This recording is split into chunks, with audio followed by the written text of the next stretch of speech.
अस्सलाम वालेकुम स्टूडेंट्स। आज हम जमायत नहम का मज़मून पढ़ेंगे उर्दू और हमारा उन्वान है कदरे अयाज। कदरे अयाज एक कहानी है जो लिखी है कर्नल मोहम्मद खान ने।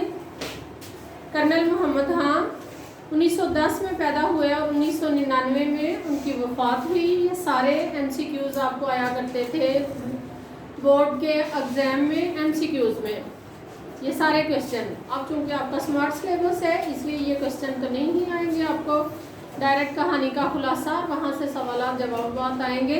लेकिन आगे कहानी को समझने के लिए आपने तारुफ को समझना है कि जिसने कहानी लिखी है असल में उसका बैकग्राउंड क्या था।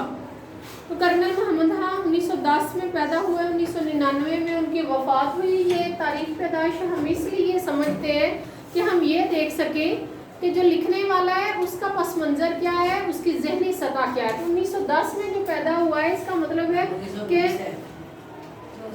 1910 और जो 1910 में पैदा होने वाला शख्स है 1920, 1930 ये वो वाले साल हैं जो तहरीक पाकिस्तान मुस्लिम लीग, वो मुस्लिम लीग जिन्होंने तहरीक पाकिस्तान में भरपूर हिस्सा लिया, कायद आज़म जिसकी सदारत करते थे। ये वो दौर था जो बनने का टाइम था और उसके बाद अरूज का टाइम था। अरूज से मुराद क्या है? पाकिस्तान की तहरीक का अरूजो ज़वाल का टाइम था। अरूजो ज़वाल के कभी तो वो तहरीक जो है ना वो बड़ी हाइट पे चली जाती और कभी जो है ना वो स्लो हो जाती। लेकिन 1940 में जब करारदाद पाकिस्तान, जिन मुसलमानों ने और ख़ास तौर पर जिन स्टूडेंट्स ने, जिन टीचर्स ने करारदाद पाकिस्तान में हिस्सा लिया था वो तो फिर आराम से घर बैठने वाले लोग नहीं थे। उनके जज्बा इतना जवान था, इतना बड़ा था कि पाकिस्तान 7 साल, फिर भी 7 साल लगे, पाकिस्तान आज़ाद हो गया। ये बात सारी इसलिए कर रही हूँ कि ये उन लोगों ने वो भी दौर देखा जो 1910, 1920 इस दौरान पैदा होने वाले जो लोग थे उन्होंने पाकिस्तान आज़ाद होने का दौर भी देखा। और 1999 तक पाकिस्तान आज़ाद होने के बाद जो पाकिस्तान की तरक्की है, पाकिस्तान का आहिस्ता आहिस्ता एटमी पावर बनना है, उन्होंने वो भी देखा। और कर्नल मोहम्मद खान तो आर्मी में थे। आर्मी ने तो सन 1971 का भी देखा।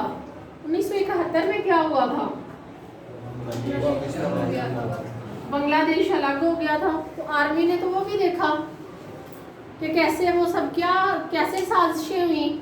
यानी जो ज़िंदगी के वो लोग जिन्होंने ज़िंदगी के इतने अरूजो ज़वाल देखे हों, जब वो फिर लिखने बैठते हैं तो उनकी लिखाई में हमें उनकी ज़िंदगी का तजर्बा नज़र आता है। जी, कर्नल मोहम्मद खान उर्दू के मुमताज़ मज़ाह निगार। मज़ाह निगार से क्या मुराद है? जी, एक लफ्ज़ होता है मजाक। मजाक अगर कोई किसी को करता है तो वो किस लिए होता है? मजाक में मनफी और मुस्बत दोनों पहलू शामिल होते हैं ना। मजाक में किसी को हंसाने के लिए भी मजाक किया जाता है जिससे दूसरे का मूड लाइट हो जाता है, या किसी का मजाक उड़ाने के लिए भी मजाक किया जाता है। इसकी नाक ऐसी, इसका रंग ऐसा, इसका कद ऐसा, वो भी मजाक उड़ाया जाता है। या मजाक किया जाता है या मजाक उड़ाया जाता है। मुस्बत अंदाज में हंसाने के लिए, मनफी अंदाज में उस पर मनफी तनकीद करने के लिए। तो ये जो मजाक है वो मजाक से ज़रा ऊंची सतह पे है। मजाक से मुराद है चाहे अपनी बात की जाए चाहे किसी और की बात की जाए, हर सूरत में दूसरे शख्स का जो मूड है, उसका जो मिजाज है वो शगुफ्ता हो जाए, वो हंसी की तरफ आए, उसका जहन जो है ना वो ज़िंदगी की जो है उलझनों से, टेंशनों से दूर हो के बिल्कुल जो है ना वो नॉर्मल हो जाए। मजाक से ये मुराद है हंसना, हंसाना, लेकिन सिर्फ और सिर्फ मुस्बत अंदाज में। मनफी तनकीद उसमें करें मजाक में, मगर इस हवाले से कि उसका नतीजा क्या निकले, मुस्बत। तो आपको फ़र्क का पता चला मजाक और मजाक में क्या फ़र्क है। उर्दू के मुमताज़ मज़ाह निगार कर्नल मोहम्मद खान चकवाल में पैदा हुए। इब्तदाई तालीम अपने ही गाँव में हासिल की। मैट्रिक के बाद गवर्नमेंट कॉलेज लाहौर में दाखिला लिया। इसी दौरान में दूसरी जंग अजीम शुरू हो गई। दूसरी जंग अजीम का दौर कौन सा है? सेकेंड वर्ल्ड वार जो है 1939 से 1945 तक चलती रही। तो ये वो दौर है कि कहते इसी दौरान दूसरी जंग अजीम शुरू हो गई। मैंने भी पहले पाकिस्तान की तहरीक पाकिस्तान और सारी बात क्यों की है, उससे इंसान की ये सारे हालात देख के इंसान की जहनी पुख्तगी होती है। चनांचे 1940 में बतौर सेकंड लेफ्टिनेंट कमीशन हासिल किया से मुराद क्या है, उनकी जॉब हो गई आर्मी में। क़याम पाकिस्तान के बाद दिफाए पाकिस्तान में हिस्सा लिया। दिफाए पाकिस्तान से क्या मुराद है, पाकिस्तान की दिफा के लिए जी। 1965 में रन कच्छ के मुहाज पर नुमाया कारनामे सर अंजाम दिए। कर्नल के ओहदे पर पहुंचकर मुलाजमत से सुबकदोश हो गए, रिटायर हो गए और मुस्तकिल तौर पर रावलपिंडी में सुकूनत इख्तियार की। सुकूनत क्या है, रिहाइश इख्तियार कर ली। कर्नल मोहम्मद खान का तर्ज तहरीर सादा और दिलचस्प है। सादा और दिलचस्प से मुराद है वो गहरी गहरी बातें भी सादगी के साथ बयान कर देते हैं। उनकी तहरीरों का असल हुस्न सादगी और खुलूस है। वह बीते हुए वाक़यात को, बीते से क्या मुराद है, गुजरे हुए वाक़यात को, वो बीते हुए वाक़यात को इस अंदाज में बयान करते हैं। ये जो हम अभी पढ़ने लगे हैं कदरे याद, ये भी वो अपनी कहानी बयान कर रहे हैं ना, अपनी ज़िंदगी की कैसे तालीम हासिल की, क्या हुआ। तो कहते हैं वो बीते हुए वाक़यात को इस अंदाज में बयान करते हैं कि उनमें छुपी हुई ज़राफ़त से क्या मुराद है। गालिब को हैवाने ज़रीफ़ कहा जाता है ना, कि गालिब हंसाते थे अपने दोस्तों को। तो ज़राफ़त से मुराद भी क्या होता है, हंसाना। कहते हैं उनमें छुपी हुई ज़राफ़त दिल में घर कर जाती है। मज़ाक के साथ साथ वो इंसानी कमज़ोरियों, झूठ, तसना और बनावट के रवैयों पर तंज करते भी नज़र आते हैं। मैंने पहले आपको बताया मुस्बत अंदाज मुस्बत होता है, लेकिन ज़रूरी नहीं कि हर बात ही ये जो है ना वो दूसरे को यस यस कही जाए। वो उसमें खामियाँ कमज़ोरियाँ हैं, उनको भी मुस्बत अंदाज में पेश करना है ताकि अगले इंसान को समझ आ जाए कि मेरे अंदर कमज़ोरियाँ क्या हैं। इस तरह मनफी अंदाज में मजाक नहीं करने। कहते हैं उन्होंने कई मौज़ूआत पर बड़े ग्रां कदर और अहमियत के हामिल मज़ाहिया मज़ामीन लिखे। उनके यहाँ मज़ाह निगारी का एक सुलझा हुआ अंदाज नज़र आता है। यही वजह है कि उनकी तहरीरों में फुक्कड़पन या सूखियानापन का गुमान तक नहीं होता। क्या होता है सूखियानापन? इखलाक से गिरी हुई बातें। कुछ हमारे स्टेज ड्रामे हैं, आप देखें तो फैमिली में बैठ के देखने वाले नहीं होते। उसमें लैंग्वेज ऐसी यूज़ की जा रही है, तशबीहात इस तरह के इस्तेमाल किए जा रहे होते हैं कि वो फैमिली में बैठ के देखने के काबिल नहीं होते। वो होते हैं सूखियानापन, यानी इखलाक से गिरी हुई बातें करना। तो कहते हैं कि जब हम उनकी तहरीरें पढ़ते हैं तो वहाँ फुक्कड़पन और सूखियानापन की इखलाक से गिरी हुई बातें, वो उसका तो गुमान तक नहीं होता, ख्याल भी नहीं उनका आता कि इतनी कि वो खूबसूरत और सादी ज़ुबान इस्तेमाल करते हैं, मुस्बत ज़ुबान इस्तेमाल करते हैं। सादगी मानी आफरीनी बावकार तंज़ो मज़ाह वो करते हैं, लेकिन बावकार बाइज़्ज़त तरीके से करते हैं। उनकी तहरीरों की नुमायाँ खूबियाँ हैं। अगर उनकी तसानीफ हम देखें तो बजंग आमद, बसलामत रवि और बज़्म आराइयाँ उनकी किताबों के 3 नाम हमें बताए गए हैं। यहाँ तक तो हो गया कर्नल मोहम्मद खान का तारुफ। अब हम पढ़ेंगे कदरे अयाज, सफ़ा नंबर 87 जी। कर्नल मोहम्मद खान कदरे। अच्छा पहले मुझे ये बताएं कि कदरे अयाज से कोई आपको शेर कोई समझ आ रहा है? कदरे अयाज कहाँ से लफ्ज़ लिया गया? ये मुरक्कब है ना कदरे अयाज, अल्लामा इकबाल का। शाबाश। क्या शेर है अल्लामा इकबाल का? कदरे अयाज। अल्लामा इकबाल ने पूरी नज़म लिखी है महमूद और अयाज पर, यानी बादशाह और गुलाम पर पूरी नज़म लिखी है। क्या नाम है? महमूद गजनवी। महमूद और अयाज पर कि कैसे गुलाम ने अपनी वफादारी निभाई और कैसे बादशाह ने पूरी ज़िंदगी अपने आप को बादशाह यानी सुपीरियर कम्प्लेक्स शो नहीं किया, बल्कि जब वो नमाज के लिए खड़े होते थे तो वो इकट्ठे एक खड़े होते थे। जब अल्लाह ताला के हुजूर इंसान चला जाता है तो वहाँ पर कोई बादशाह नहीं रहता, कोई गुलाम नहीं रहता। और इस चीज़ को उस बादशाह ने अपनी ज़िंदगी में अप्लाई किया था, इस्लाम की इस खूबसूरती को। वहीं से उन्होंने ये लफ्ज़ जो है ना वो लिया कदर अयाज़। क्या अल्लामा इकबाल ने कदर अयाज़ में महमूद और अयाज़ यानी बादशाह और गुलाम की कितनी बेहतरीन मिसाल दी है, उसी से उन्होंने लिया और उसको इसमें भी उन्होंने इस्तेमाल किया, इस कहानी में भी। कहते हैं करनेलों को कर्नल को उर्दू में करनेल लफ्ज़ इस्तेमाल किया गया है। करनेलों को रिहाइश के खासे उम्दा सी क्लास बंगले मिलते हैं। मुझे खुशकिस्मती से एक ऐसा बंगला मिल गया जो अपनी क्लास में भी इंतखाब था। इंतखाब को अंडरलाइन करें। इंतखाब से मुराद है चुना हुआ था। इंतखाब क्या होता है? चुना हुआ था। मुझे करनेलों में वो इम्तियाज़ हासिल ना था। इम्तियाज़ को अंडरलाइन करें। इम्तियाज़ का मतलब होता है बर्तरी, फ़र्क। कहते कि मुझे करनेलों में वो इम्तियाज़ हासिल नहीं था जो मेरे बंगलों में था। यानी जब बंगले बनवाए गए होंगे तो जिसने ये बंगले बनवाए होंगे, ये बंगला उसने ख़ास अपने लिए ख़ास बनवाया होगा, जो अब वक्त गुजरने के साथ वो मुझे मिल गया। जो मेरे बंगलों में जो इम्तियाज़ हासिल था वो मुझे भी करनेलों में नहीं था। बूढ़े बैरों, बैरा कौन होता है?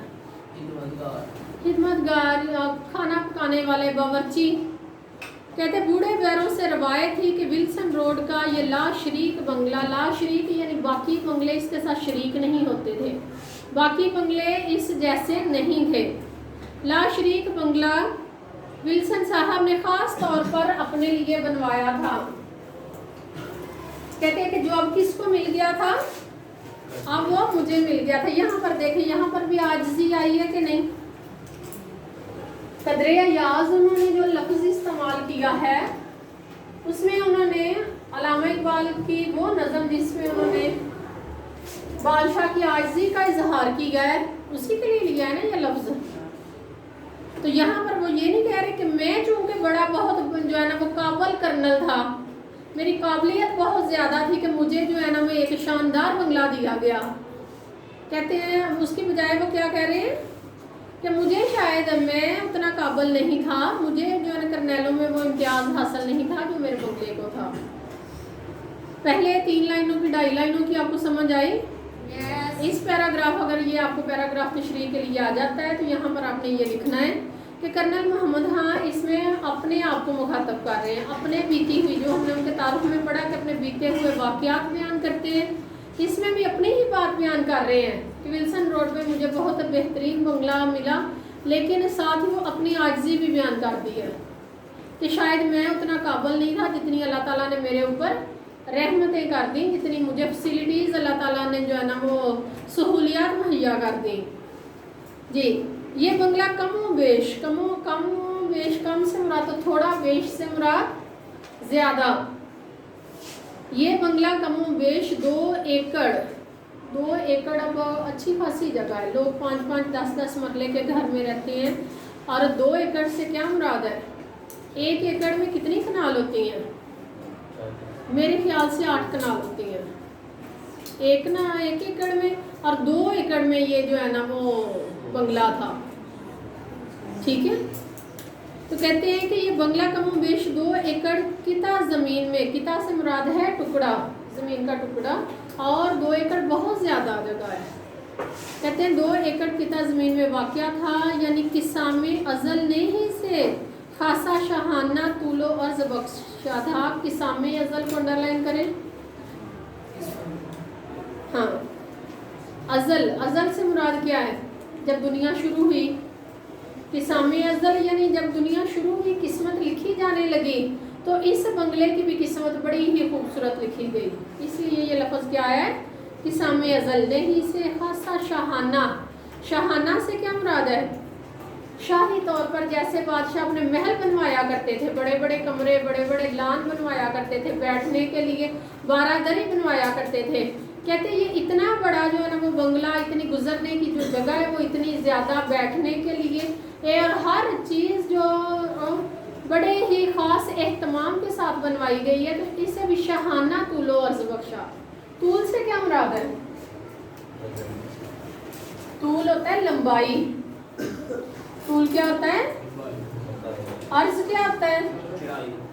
چوڑائی. کہتے ہیں کہ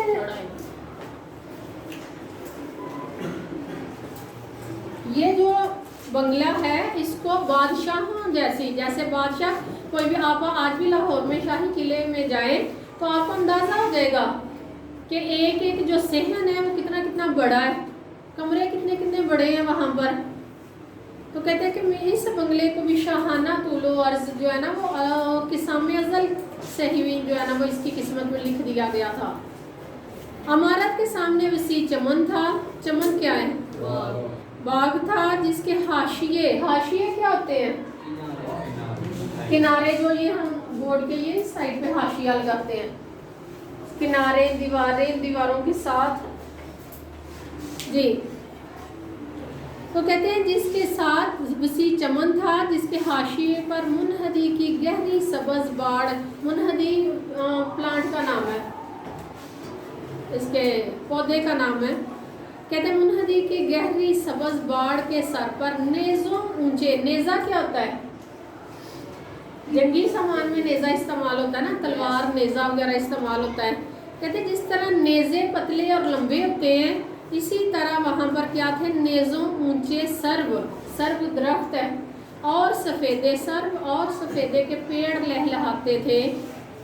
آپ اس میں تشریح میں دیکھیں، جب تشریح کریں گے تو آپ کو ایک ایک جملے میں جو ہے نا وہ معنی نظر آ رہا ہے.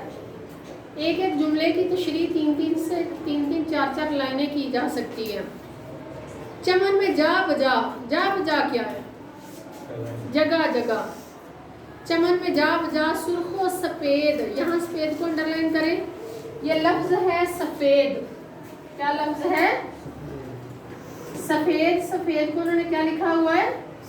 سفید. یہ درست کر لیں. اور یہ نہیں کہ وہاں پر غلطی ہے، کرنل محمد خان نے ہی ایسے لکھا ہے اور تب ایسے ہی لکھا جاتا ہوگا. یہ کہتے ہیں سرخ و سفید گلاب کے پودے تھے. الغرض ہمارے بنگلے کا مزاج ہر زاویے سے امیرانہ تھا. مقابلے میں ہمارے اثاثے کے تیور ہر چند کے خاک سرانہ تھے. اب وہ مقابلہ کر رہے ہیں کہ جو بنگلہ ہے وہ تو امیر لوگوں کے رہنے والا ہے، جبکہ میں نے ساری زندگی محنت کی کمائی کی ہے، ایمانداری کی کمائی کی ہے. میرے پاس جو اثاثے ہیں وہ اتنے نہیں تھے کہ میں اس بنگلے میں یہ عاجزی کا اظہار کر رہے ہیں. کہتے ہیں میرے پاس اتنے پیسے نہیں کہ میں اس کے شایان شان خرچ کر سکوں. تو کہتے ہیں کہ میرے جو ہمارے اثاثے سے کیا مراد ہے؟ جمع پونجی، اکٹھے کیے ہوئے پیسے، زمین جائیداد. کہتے ہیں ہمارے جو اثاثے ہیں ان کے تیور کو انڈرلائن کریں. تیور سے مراد ہوتا ہے مزاج. کہتے ہیں نا کہ آج تو اس بچے کے تیور بڑے ہی بدلے ہوئے نظر آ رہے ہیں. تو تیور سے مراد کیا ہے؟ مزاج. کہتے ہیں کہ ہمارے جو اثاثے کے تیور تھے وہ بڑے ہی خاک سرانہ تھے. خاک کیا ہوتی ہے؟ مٹی. خاک کیا ہوتی ہے؟ مٹی. یعنی مٹی پہ رہنے والے، زمین پہ رہنے والے جو لوگ ہیں وہ اپنے آپ کو خاکسار کہتے ہیں. کہ کچھ لوگ ہوتے ہیں وہ کہتے ہیں جو میں ہوں وہ کوئی اور نہیں، جو تکبر کی نشانی ہے. تو کرنل محمد خان میں تو تکبر ہے ہی نہیں. وہ کہتے ہیں کہ میں تو ایک خاکسار شخص ہوں، زمین پہ رہنے والا ہوں. میرے پاس میرے جتنا بڑا بنگلہ ہے، جتنا شاہانہ بنگلہ ہے، اس کے مطابق میرے اثاثے کیا ہیں؟ خاکسارانہ ہے، بہت کم ہے. خاکسار کیا ہوتا ہے؟ اپنے آپ کو عاجز کہنے والا، اپنے آپ کو بہت کم کہنے والا.